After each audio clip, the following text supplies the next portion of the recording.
Na aula de hoje, a gente vai falar sobre as 5 principais dicas para aumentar a fertilidade do solo em 2023 e, consequentemente, aumentar a produtividade e lucratividade das lavouras. Então, se você tem interesse nesse tema, fica comigo que é sobre isso que a gente vai estar falando hoje.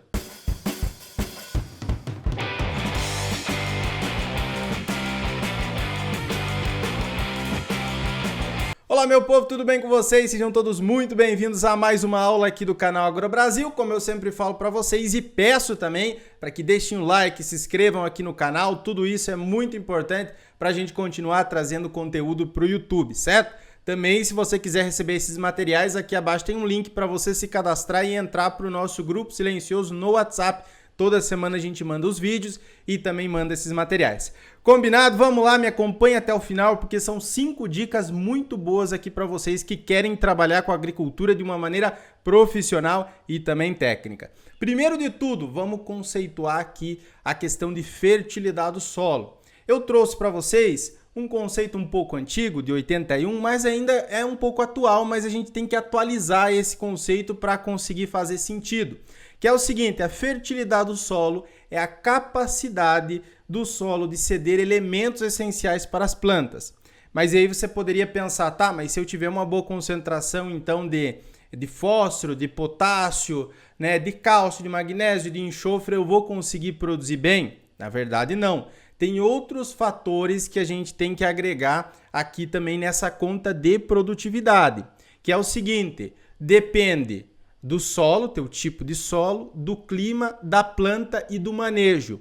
Deem uma olhada aqui nesse resultado de pesquisa. Nós temos 2 tipos de solo diferentes, tá? Um aqui é um latossolo vermelho escuro e um outro solo aqui mais abaixo é uma areia quartzosa.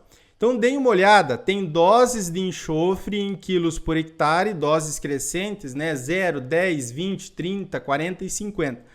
Veja que a resposta em produtividade de um capim aqui foi diferente dependendo do tipo de solo.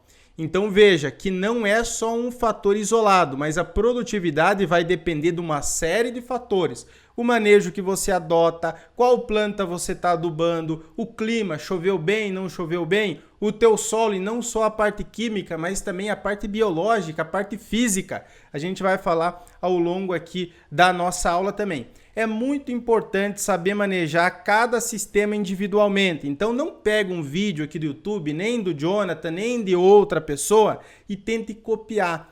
Porque pode ser que para aquela pessoa funcione bem, mas pode ser que para você não funcione. O solo dele é muito argiloso, o teu solo é muito arenoso, o solo dele foi trabalhado 5 anos utilizando uma adubação pesada, o teu solo é um solo de abertura, o teu solo está compactado, o solo dele não. Então, assim, é muito mais importante você entender de agricultura de uma maneira geral, de fertilidade do solo de uma maneira geral, do que pegar um ponto específico, utilização de um produto específico, uma adubação especificamente.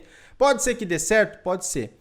Mas o mais provável é que você jogue dinheiro fora, colocando mais produto do que seria necessário, ou você também jogue dinheiro fora porque aquele teu solo não vai responder adequadamente ao tipo de manejo que você está adotando porque não é específico para a tua área. Número 5, pessoal, prestem atenção aqui que eu separei dicas muito boas. Observar as características da cultura trabalhada. Se eu vou trabalhar com um determinado capim, com uma braquiária, com uma, outra cultura agrícola, cada cultura vai requerer uma fertilidade e um manejo específico. Até coloquei aqui para vocês, os novos híbridos ou cultivares são bem mais exigentes em fertilidade. Então imagina lá as cultivares de soja que a gente tinha há 20, 30 anos atrás. Elas produziam 2.000 quilos por hectare, 3.000 quilos por hectare estourando. Agora, as novas cultivares produzem 4, 5 mil quilos por hectare. Obviamente, essa produtividade maior também vai requerer mais nutrientes, vai requerer um solo melhor, tá? Então, a gente deve levar em consideração isso. Se eu vou adubar soja, vou adubar milho, vou adubar maçã, vou adubar limão, laranja, cada cultura tem o seu melhor planejamento de adubação e a melhor forma de ser manejada. Dê uma olhada aqui, que é a produção de matéria seca de 2 espécies gramíneas forrageiras, tá? É uma braquiária, aqui a braquiária decumbens e jaraguá. Dê uma olhada com doses crescentes de enxofre, 10, 20, 30, 40 e 50 quilos. Cada planta, ela respondeu diferente ao incremento de enxofre. Então, assim, a gente deve conhecer cada cultura agrícola especificamente e a fertilidade para essa cultura agrícola, né? Isso é fundamental. Eu sempre falo o seguinte, é importante a gente conhecer sobre fertilidade do solo. Então, saber o que é uma CTC, saber qual que é uma concentração boa de potássio, de fósforo para o meu tipo de solo, ao invés de conhecer determinado produto que tem cálcio, que tem magnésio, que tem não sei o que. É muito melhor você entender de fertilidade do solo do que entender de produto. Porque hoje em dia a gente não está mais numa era de agricultura de produto. Tá? Não está mais numa era de agricultura de produto. Já foi há 20, 30 anos atrás. Agora é muito mais de conhecimento, certo? Outra coisa, atenção aos micronutrientes. Na hora de você fazer uma recomendação de adubação para a tua cultura agrícola, você tem levado em consideração aos micronutrientes, tem feito um manejo de micronutrientes. E aí eu falo para produtor rural e também para quem atende produtor rural. Vamos supor aqui, você tem trabalhado com milho, você dá uma olhada nos níveis de zinco, de manganês, de boro do teu solo e toma alguma estratégia de reposição desses micronutrientes. Então é o seguinte, com a genética moderna que tem uma produtividade cada vez mais alta, os micronutrientes eles vão se tornando mais e mais importantes. Por isso, se a gente tivesse uma cultura muito rústica lá, sei lá, uma braquiária umidícola, a gente não prestava tanta atenção em nível de zinco, em nível de boro, né? Mas agora uma soja que é muito produtivo, 80, 90 sacos por hectare, um milho muito produtivo, 200, 250 sacos por hectare, é fundamental a gente olhar os micronutrientes e também tomar algumas decisões de manejo quando é necessário. Alguns micronutrientes, aí eu destaco, o zinco, o boro e o manganês são chave para alcançar altas produtividades em determinadas culturas. Se estima aí que o zinco bem posicionado no milho de uma alta capacidade genética se consegue aumentar 10, 15 sacos por hectare. Mesma coisa o molibdênio. Se a gente tiver uma produtividade superior a 9 toneladas por hectare de milho, nós devemos fazer uma reposição de 3, 4 gramas de molibdênio por tonelada de produto produzido. Posicionar via foliar. Tá? Então, assim, vê na tua análise de solo como é que estão os micronutrientes. Fazer interpretação de micronutrientes e quando nós temos uma cultura que necessita desse posicionamento, a gente faça a utilização. Dê uma olhada nessa pesquisa aqui. Tem a produtividade de grãos em quilos por hectare, que é de soja, e as doses de boro. Veja que nós temos uma curva, né, que vai crescente. A partir do momento que aumenta as doses de boro, aumenta a produtividade. É claro que isso aqui não pode ser replicado para todos os casos. É especificamente para esse caso da pesquisa. Mas isso já indica que os micronutrientes, quando bem posicionados nessas cultivares com melhor potencial genético, eles respondem sim muito bem em produção. Então dê uma olhada nos micronutrientes, interprete corretamente e faça o posicionamento quando é necessário. Número 3, comece a dar mais atenção à parte biológica do solo. Eu estou chamando cada vez mais atenção para quem é produtor da nossa consultoria, para quem é aluno dos nossos treinamentos, né, para vocês que nos acompanham aqui no YouTube, que a gente deve prestar cada vez mais atenção da parte biológica.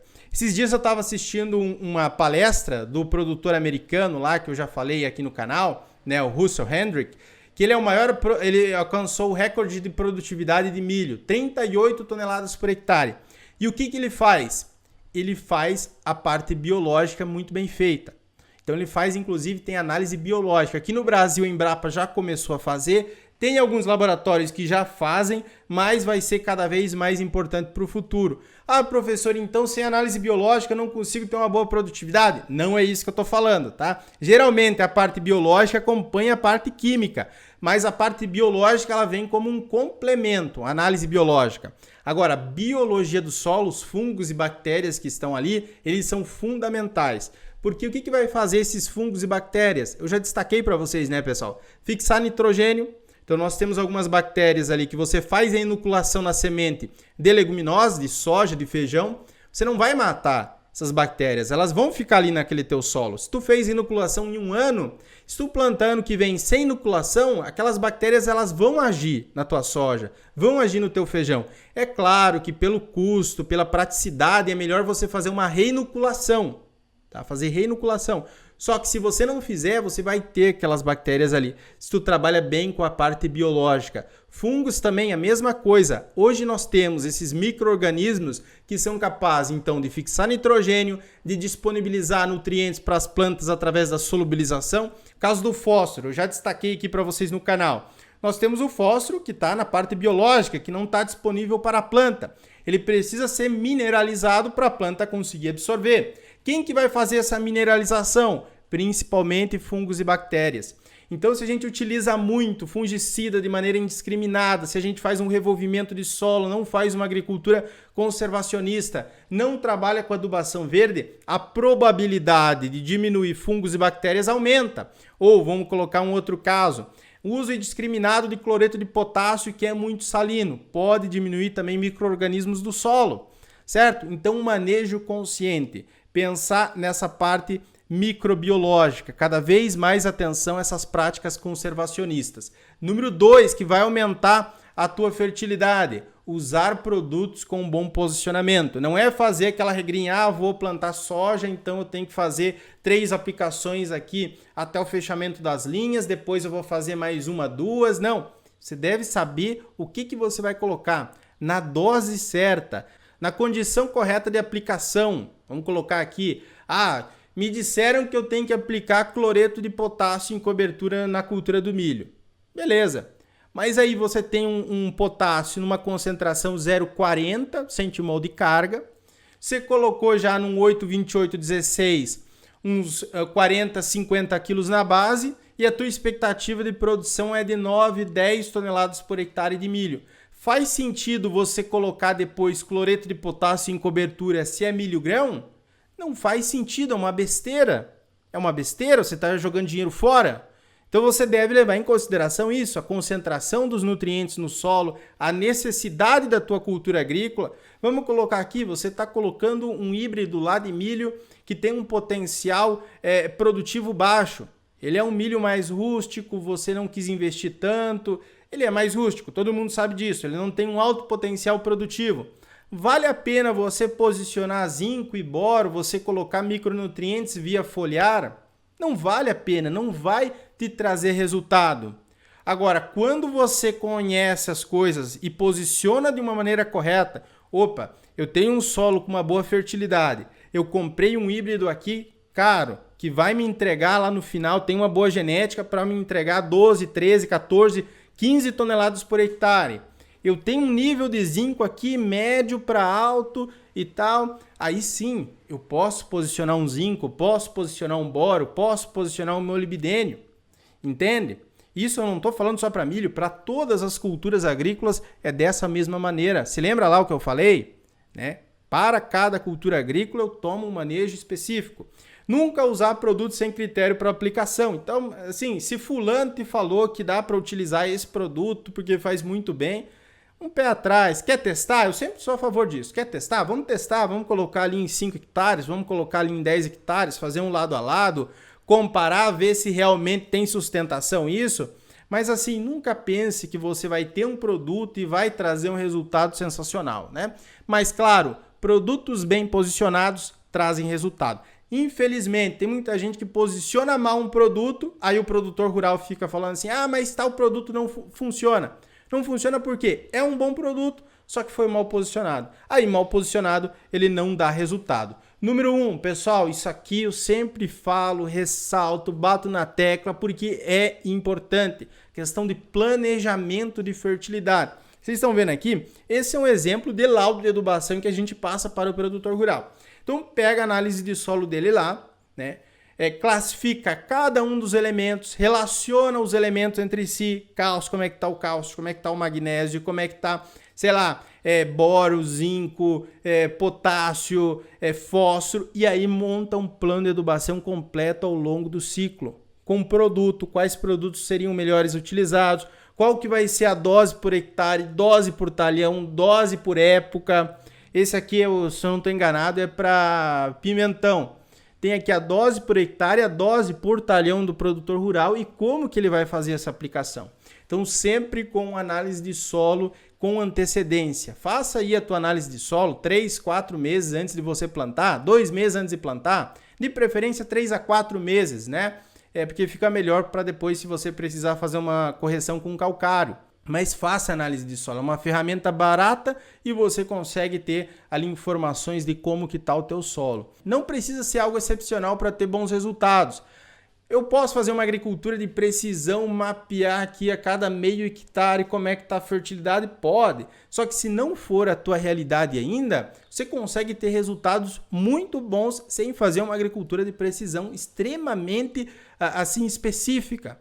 Separando em zonas de manejo, separando em talhões de 10, 20, 30 hectares, você consegue ainda ter resultados excepcionais e muito bons através de um laudo de adubação, através de uma análise de solo. Com o planejamento, você sabe que vai fazer ao longo do ciclo com maior assertividade. Então, você já sabe o que vai utilizar, o que não vai utilizar, qual que vai ser a dose, quando que você vai colocar, e aí não fica perdido pensando, será que eu coloco tal produto? Será que eu tenho que fazer um foliar agora? Será que eu faço uma cobertura aqui? Sei lá, coloco mais nitrogênio? Certo, pessoal? Se você quiser aprender tudo sobre adubação e fertilidade do solo, passo a passo, desde a interpretação da análise de solo até depois a montagem de planos de adubação para cada cultura especificamente, mandioca, braquiária, soja, milho, trigo, azevém, aveia, tem a nossa escola de adubação e fertilidade do solo. Eu vou deixar um link aqui abaixo para você conhecer. Tem certificado, grupo de alunos, tem bônus para vocês aí. Então pode clicar aqui e dê uma olhada. Certo, pessoal? Um forte abraço, até a nossa próxima aula e tchau, tchau! Obrigado por assistir o vídeo até o final. Além de curtir, comentar e compartilhar, conheça os nossos cursos profissionais e a nossa consultoria agrícola individual. Para saber mais, é só clicar nos links disponíveis na descrição.